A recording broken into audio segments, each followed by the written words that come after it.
सही।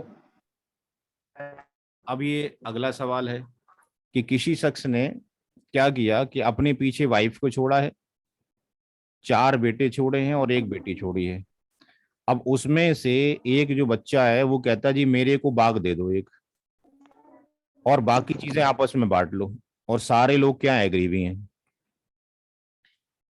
तो अगर हम सबको कंसीडर करते हैं तो वाइफ का 1/8 होगा, और 7/8 में 4 बेटे और 1 बेटी, जिनकी निस्बत 2:1 है। तो 4 बेटे ये हो गए और 1 बेटी ये हो गई। तो 2 चौक 8 और 1 9, यानी 7/8 के पूरे कितने टुकड़े होंगे? 9 टुकड़े होंगे। तो एक बेटे का हिस्सा कितना हो गया?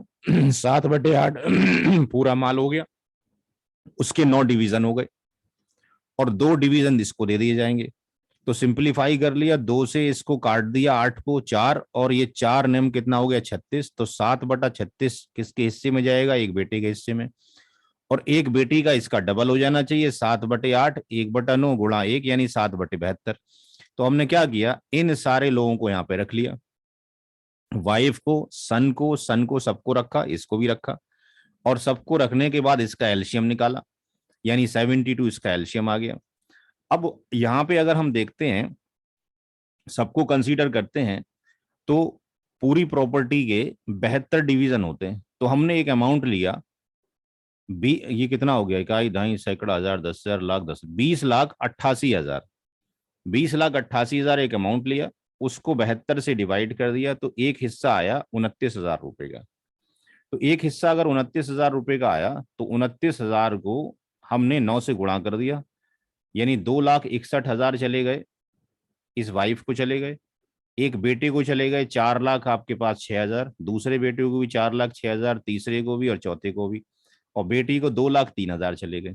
तो इन सब का जो है डिस्ट्रीब्यूशन जो है आपके पास, 4 एकम 4, 4 दूनी 8, 4 तिया 12, 4 चौक 16 हो गया, और ये 2 18 हो गया, और ये कुल 20 वगैरह, यानी इस ये वाली वैल्यू आपके पास आ जाएगी। तो इस तरीके से डिस्ट्रीब्यूशन होना है। लेकिन इनमें से अब एक बेटा, मान लो ये वाला S1 बेटा, ये कहता है जी हमारे को ये पैसे नहीं चाहिए, हमने भाग ले लिया, बाकी जो कीमत थी जो बची थी इतनी आप लोग आपस में बांट लो। तो आपस में जो बांट लो उसमें से अब ये 4,06,000 का डिस्ट्रीब्यूशन जो होना चाहिए, वाइफ को भी जाना चाहिए, और इन तीनों बेटों को जाना चाहिए, और इस बेटी को जाना चाहिए। तो अब क्या करना पड़ेगा? ये तब था जब सारे लोग ले रहे थे। तो हमने क्या किया कि इनमें से वाइफ को रखा, सन 2, सन 3, सन 4 और D4। तो करने के बहुत सारे तरीके हैं। तो अब इसमें हम क्या देखते हैं कि हमें जो है इनकी निस्बतें, ये जो है किसको कितना कितना मिलेगा, यहां से पता लग गया कि अगर हमने इसको रख लिया तो वाइफ को कितने मिलने हैं? आपके पास 9 हिस्से मिलने हैं, इनकी 14-14 की निस्बत आ रही है और 7 की आ रही है। तो हमने सिंपल सा क्या किया कि यहाँ पर वाइफ को अगर हम ये वैल्यू 1/8 रखें समझने के लिए, और हर एक बेटे का जो 7 बटे कितना था?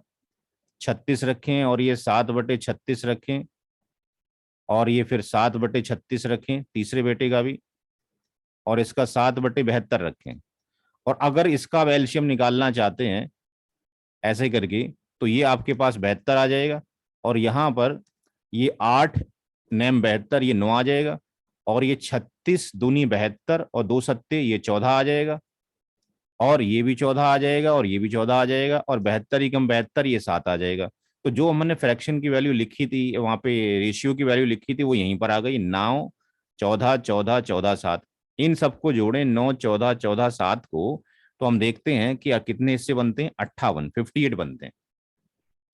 तो जो S1 का जो अमाउंट है, S1 का जो अमाउंट है, S1 के अमाउंट को, यानी 4,00,000 जो उसने छोड़ा था, 4,06,000, उसके 58 टुकड़े कर दें। यानी ये लोग अपना अपना हिस्सा तो ले चुके हैं, पीछे ये अपना अपना हिस्सा तो ले चुके हैं, हर एक को जो है आपके पास, इसको 2,61,, इसको 4,06,000, 4,06,000, 4,06,000, 2,03,000।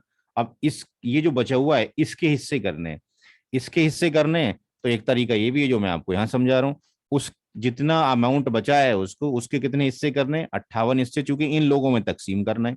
इन लोगों में हम तकसीम करते हैं तो हर एक का हिस्सा कितना आ गया? 7,000। तो इसका मतलब वाइफ को कितने जाने 9, तो वाइफ को जो है 4,06,000 में से 63,000 दे दो। S2 को आपके पास ये 98,000 चला जाएगा, इसको 98,000, इसको 98,000, और डॉटर को 49,000 चला जाएगा। तो हम देखते हैं 4,000, 4,06,000 ऐसे डिस्ट्रीब्यूशन हो गया।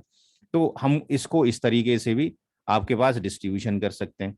तो एक तरीका तो वो था कि हम उसको एक साथ ले लें, और एक ऐसे भी कर सकते हैं। तो अगर हम इसको ऐसा ना करके दोबारा से कैलकुलेट ना करें, और हम आपके सामने उसको जो अमाउंट था, कितना अमाउंट था वो 20 लाख, ये जो अमाउंट था इनमें हर एक का एडिशन कितना हो गया, ये 20,88,000, 20,88,000 ले लिया हमने यहाँ पे दोबारा से, 20,88,000। अगर हम इस अमाउंट को यहाँ पे रखते हैं 20,88,000 रखते हैं, और इसको हम 58 से डिवाइड कर दें, तो ये दोबारा से कैलकुलेट करने की जरूरत नहीं पड़ेगी हमारे को। कैलकुलेटर, साइंटिफिक कैलकुलेटर, 20,88,000 को 20,88,000 को आप पहले जो डिवाइड कर रहे थे वो इतने से कर रहे थे, 72 से, तो एक 29,000 का आ रहा था। और वाइफ को आप जाके दे रहे थे कितने, 9 शेयर दे रहे थे, तो 2,61,000 वाइफ के खाते में आ रहे थे। और अब 63,000 उसको और जा रहे हैं, राइट, कितने जा रहे हैं, 63 और जा रहे हैं। तो वाइफ को कितने जा रहे हैं, 3 लाख, वाइफ को जा रहे हैं, वाइफ को जा रहे हैं मिलाकर 3 लाख, और ये 24,000 रुपए। और 2 बार आप कैलकुलेशन कर रहे हैं, तो 2 बार कैलकुलेशन ना करके अगर मैंने इसको एक ही बार कैलकुलेशन कर दिया, यानी मैं जो है 20,88,000 के, 20,88,000 के पहले 72 टुकड़े करूं, और बाद में जो अमाउंट बचे 4,06,000 उसके फिर 58 टुकड़े करूं, तो बेटर है मैं इसके 58 टुकड़े यहीं कर दूं, क्योंकि मुझे रेशियो तो वहां से मिल ही गया है। तो 58 टुकड़े मैंने यहाँ से किए, एक टुकड़ा कितने का आ गया, 3 लाख। आपके पास ये 36,000 का एक डिवीजन आ गया। अब 36,000 का एक डिवीजन आ गया, वाइफ को कितने चाहिए, वाइफ को चाहिए कितने, 9 डिवीजन चाहिए, इसकी 9 से मल्टीप्लाई कर दिए, कितना आ गया, सेम आ गया। क्लियर है बात, ये सबको क्लियर हो सही। रहा है। जी जी सही, बिल्कुल सही। तो हमने जो किताबों में पढ़ा है, जो मदारिस की किताबें हैं, उसमें जो थ्योरेटिकल चीज दे रखी है साहब, जो बटेगा, जो बचेगा, एक पेबन दोबारा से फिर डिस्ट्रीब्यूट करो, तो उसमें क्या है कि वो बड़ा बड़ा मसला है। एक तो कैलकुलेशन हमें नहीं आती, और फिर कैलकुलेशन जो बचा फिर दोबारा से करें। तो हमने फ्रैक्शन वैल्यू में देख लिया भाई, एक जब रेशियो सेट हो गया, चाहे आपको दोबारा करो या तिबारा करो, रेशियो तो उसकी वही है। तो बेटर इज दैट कि हम उसको पहले 72 हिस्सों से डिवीजन करते, और फिर जो है जो बचता उसको फिर 58 हिस्सों से कर दे। तो बेटर है कि जब एक को हटा रहे हैं वहां से, तो जितना बच रहा है 58, तो 58 से ही डिवीजन कर दो। इसी तरीके से आप दूसरे का भी चेक कर सकते हो, कि पहले हम जो है उसको कैलकुलेट कर रहे थे, यहाँ पे एक को, एक बंदे को और चेक कर लो यहाँ पे, कि भाई यहाँ पे जो है 4,06,000 जा रहा था किसी बेटे को। तो अब 4,06,000 किसी बेटे को जा रहा था, तो वहां पे हम क्या कर रहे थे, फिर हम कैलकुलेटर लेके आते हैं, एक चीज एक बार और समझा देते हैं। तो यहाँ पर हमने 20,88,000 के हमने जब डिवीजन किए 72, तो 72 जब हमने डिवीजन किए, तो एक डिवीजन 29,000 रुपये का आया, तो हमने गुणा की उसकी कितनी, 14 से, तो उसको 4,06,000 चले गए थे। अब फिर हमने क्या किया, कि फिर हमने जो है 20,88,000 के, सॉरी, जो आपके पास बचा था अमाउंट आपके पास, ये 4,00,000, 4,06,000 में ये ऐड करेंगे ना 98। आप 4,06,000 में जो आपके पास 6,000 है, 4,06,000 है, उसके फिर हमने साहब क्या किए थे, 58 टुकड़े किए थे। अब 58 जो टुकड़े किए थे हमने, ये डिवीजन हो गया, मल्टीप्लाई हो गया, डिवीजन जो थी हमने की, 1 मिनट, 4,00,000, पहले वो जो 29,000 आए उसमें 58,000 ऐड कर लेते ना, हाँ उसको मल्टीप्लाई। हाँ, तो जो बता रहा हूँ, जो आपके पास एक बंदे का जो अमाउंट था वो 4,06,000 था। 4,06,000 के कितने डिवीजन करने हैं हमारे को? 58 टुकड़े करने हैं। तो 58 अगर इसके 58 टुकड़े करते हैं तो एक डिवीजन कितना आता है? 7,000 का आता है। अब 7,000 में एक बेटे को आप जो है 14,000 दे रहे हैं, तो 14,000 आपके पास ये हो गए।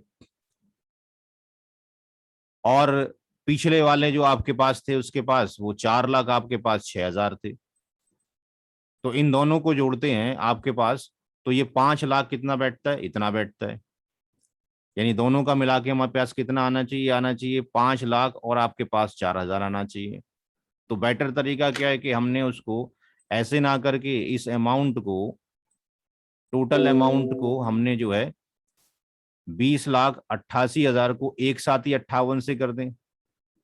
20,88,000 को, 88,000 को एक बारी 58 से अगर हम डिवाइड कर दें तो एक अमाउंट 36,000 का आ गया, और उसको मल्टीप्लाई यहीं से 14 से कर दें आपके पास, तो भी आपके पास ये सेम अमाउंट आ गया।